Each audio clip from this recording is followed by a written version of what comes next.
Hi, I am Rebecca from ChemKnits, and I'm here with another episode of Dyepot Weekly.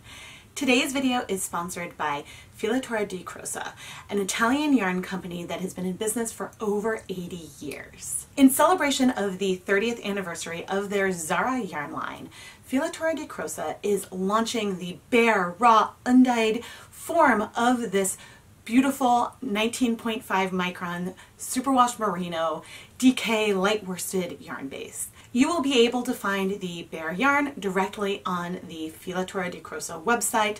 I'll have details in the video description. In this video, I will unbox, give my first impressions, dye, and review the new bare Zara yarn base.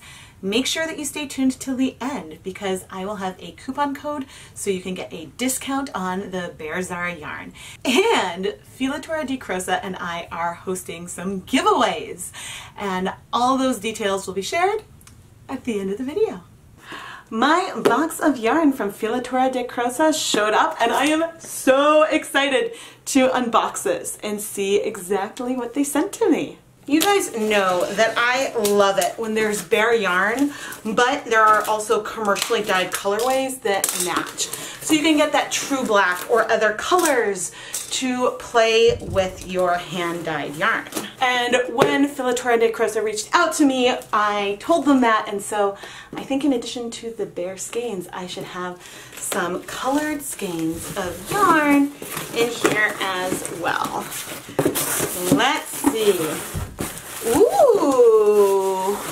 Alright, so I've got a package. Ooh, I've got two packs. Two packs of the bare yarn. This is the Filatura Di Crosa Zara Greggio yarn. It is 100% superwash merino, and there are 250 meters per 100 grams. And I will convert that to yards and pop that on the screen. Let's open up one of these bags and give it a feel. Oh, it is really, really silky. Okay, so the yarn, let's see, how many plies is it? Okay, so there are at least 6 plies in here, but maybe it's 12. Let me show you. Okay, so when I untwist part of it, you can see that we've got 6 little plies in there, but each of the plies kind of look like that they might be a 2-ply. On their own. Yeah, this might be a 12-ply yarn. No matter how many plies there really are in this, I am excited to dye it. It does feel a bit denser than some of the other superwash merino yarns that I've used before. Let's see what's in here because I don't know what else they sent me yet. Oh, awesome! There are 5 skeins of the Zara yarn, and I pulled this one out because it kind of matches my sweatshirt right now. The Zara yarn comes in 50-gram balls, and it is so, so soft and squishy. And then the one I am most excited for is the white. I think I asked for one of their white or the closest color they had to the bare version so that way we could do a little comparison between the two. And I have to say, they don't feel or look like the same yarn base to me. The Zara yarn is so bouncy and squishy, and the bare yarn is not very bouncy yet. It's possible that it'll fluff up beautifully once we dye it, but it doesn't have this same bounce and twist. Look at that beautiful high twist that you see in the balled yarn versus our bare skein. I've definitely seen in other bare yarns that I've had that they fluff up after they are dyed, and so that could definitely be the case here today. And one thing that is occurring to me is that this yarn is bare. It's probably straight from the mill where it was dyed, whereas the yarn in these balls has been treated again after spinning. So I'm not quite sure if they let's assume that they were dyed or treated after the fiber was spun versus before, then that's a way that they could then fluff up more after the fact because they went through another level of processing that the yarn didn't necessarily go through the first time. So I'm reserving judgment and holding out hope to see how this yarn performs. The bear skeins came with 2 ties on them already, but I always like to add removable zip ties to all of my yarn. I find that it's really a nice thing to hold on to, and as an extra tie, it's just really, really handy. I'm going to go ahead and pre-soak the yarn in some plain tap water for 45 minutes. We're going to start off with kettle dyeing 200 grams of yarn. In my dedicated 8-quart dye pot, I have 16 cups of water, and I'm going to add 3 tablespoons of white vinegar. To our dye bath, I am going to add 3/4 of a cup of a 1% stock solution of Dharma Frozen Acid dye and 1/4 cup of Dharma Electric Violet. Each 1/4 cup is about 60 milliliters of dye, or about 0.6 grams. So we've added about a total of 0.6 grams of Dharma Electric Violet and approximately 1.8 grams of Dharma Frozen. And then we are going to stir up the dye to make sure it is well dissolved. Since we're going for a tonal colorway, it's okay for the colors to be somewhat uneven. And just to give you a sense, we've got a nice, beautiful, deep, I guess, bluish color here. After pre-soaking, the yarn is already looking a lot rounder to me. I can't see the individual plies really well while it's wet, but I am very optimistic that it'll fluff up beautifully. We are now ready to dye our yarn with a dedicated dye spatula. I'm going to give it a quick little stir. Then with the yarn all folded in half, I did squeeze out gently some of that pre-soak water. I am going to plop her in, and we're going to give it a bit of a stir. If I just plopped it in without moving it, we would still have a tonal yarn, but there would be more light patches. And so by moving it and letting more of that dye access more of the fiber, we'll get slightly more even coverage overall. But you can already see we've got different tones in here. Oh yes, this took up color like a dream. It took up that color almost, I mean, there's still some color left, but that was so fast. So fast. Amazing. And if you're worried about tangles, don't worry. When the yarn is dry, it is always really easy to detangle. The yarn absorbed that color so fast. And 3 tablespoons of vinegar and 16 cups of water isn't that high of an acid concentration. I guess overall we've got about 1.2 grams of dye per 100 grams since we have 200 grams of yarn in here. The color is beautiful. If you want more even color coverage, don't add acid to your dye bath and add the yarn to the dye bath cool. Move it around and then add acid and heat it up, and you'll get more even color coverage. The water is almost clear already, and we haven't really been sitting for any length of time at all. I am going to go ahead and let this sit on low heat for 20 minutes to make sure that the color is really well set. The time is up. I'm going to turn off the heat. There is a tiny bit of some pink color left in the water, but most of the color, well, it was in the yarn already before we even started waiting.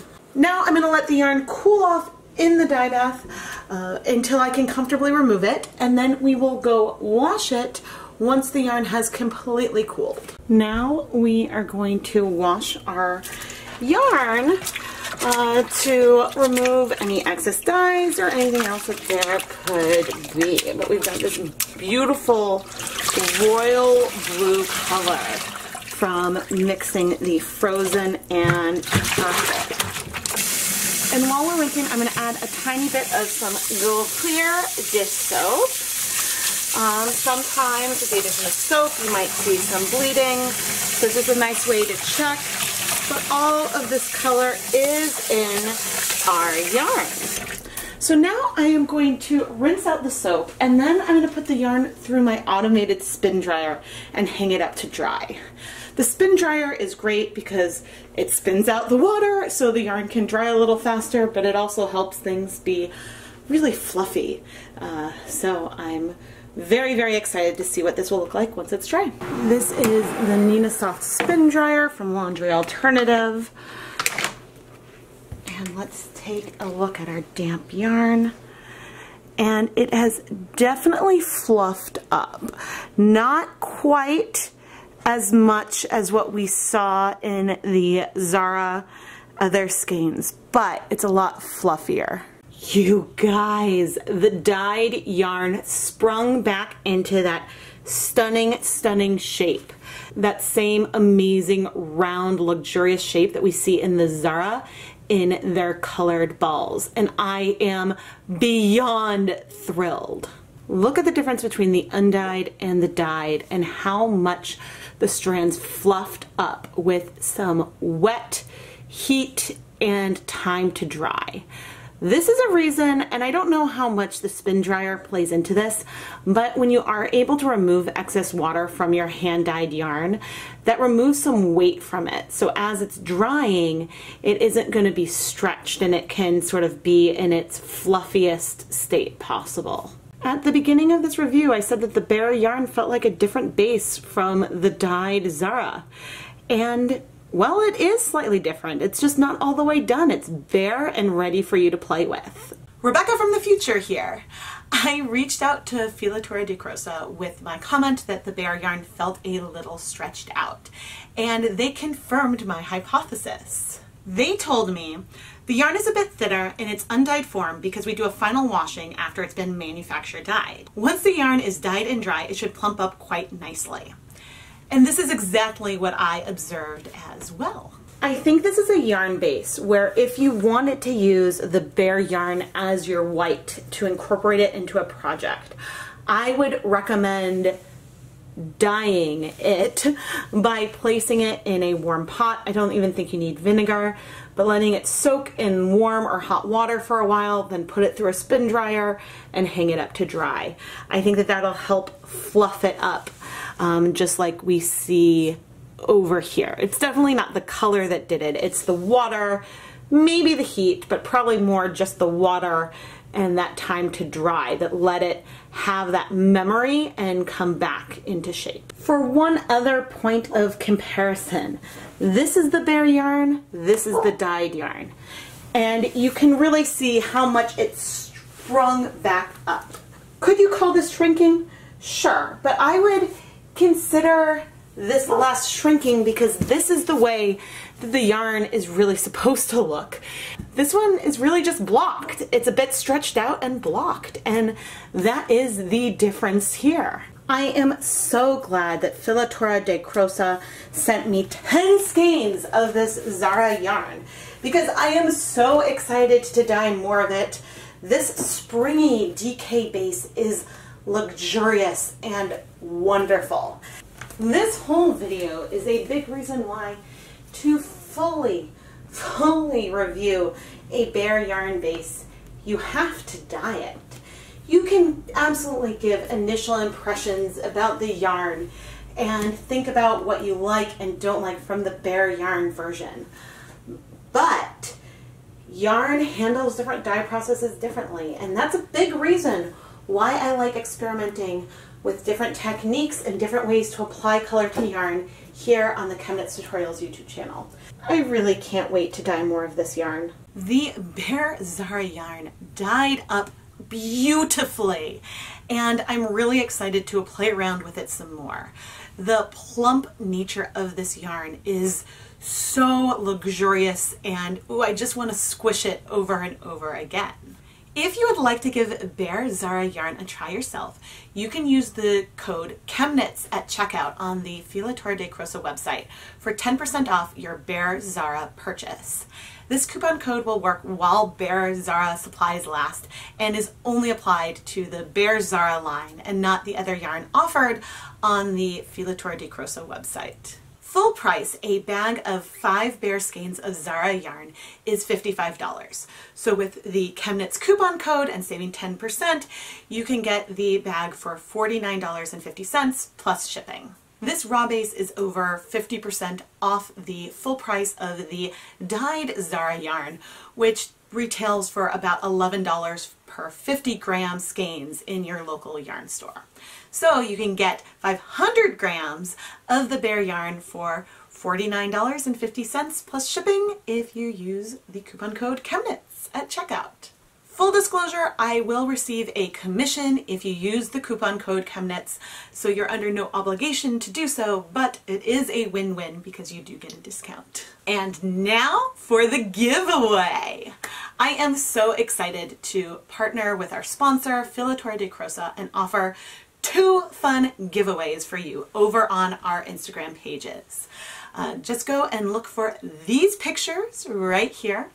On my Instagram page, I am giving away 200 grams of Zara yarn, 100 grams that I dyed in this video, plus 2 50-gram balls of the commercially dyed colorway, plus a hand-stamped ChemKnits project bag, and a handmade stitch marker of a little beaker flask made by yours truly. Filatura Di Crosa is giving away a extremely similar set on their Instagram page as well, so you can enter both for 2 chances to win this yarn bundle. Full details are on the giveaway post on the Instagram page. I am Rebecca from ChemKnits, and once again I would like to thank Filatura Di Crosa for sponsoring this episode of Dyepot Weekly. If you enjoy my content, make sure that you subscribe and turn on notifications so you never miss a new video. I publish new content every Tuesday and Friday morning, plus I like to do frequent unboxings and live yarn dyeing, and you don't want to miss any of it, so what are you waiting for? Thank you so much for watching.